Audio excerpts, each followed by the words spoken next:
Hizi na kizaazaa kilizuka hii leo katika kituo cha kibiashara cha Makutano, kaunti ya Embu, wakati ambapo watu wawili wanaoshukiwa kuwa wezi wa mifugo walijisalimisha wenyewe kwa polisi wakiwa wameandamana na mifugo waliokuwa wamewaiba.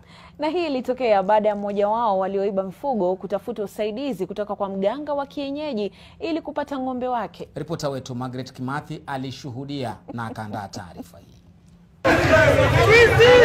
Biashara katika kituo hiki chenye shughuli nyingi zilisimama baada ya washukiwa hao wawili walionekana kuwa katika sitofahamu kujiwasilisha kwa polisi, huku wakiandamana na ng'ombe aliyedaiwa kuibwa. Mmoja wa washukiwa alikuwa na bumba la kundi la nyuki kwenye viganja vyake na alionekana kuwa na maumivu makali. Wakati ng'ombe yangu iliibiwa, nilipiga ripoti hapa. Nikakuja nikaripoti, nikaenda. Nikakaa nikaona acha nitafute usaidizi mwingine.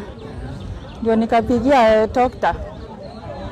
Akakuja tukaongea na yeye akanipa dawa, nikaenda nikaweka, akaniambia niongoje. Kizaazaa zaidi kilizuka pale mwanaume aliyekuwa amevalia vazi jekundu na ambaye inasemekana kuwa mganga alijitokeza na kutaka kuonana na mwenye ng'ombe huyo.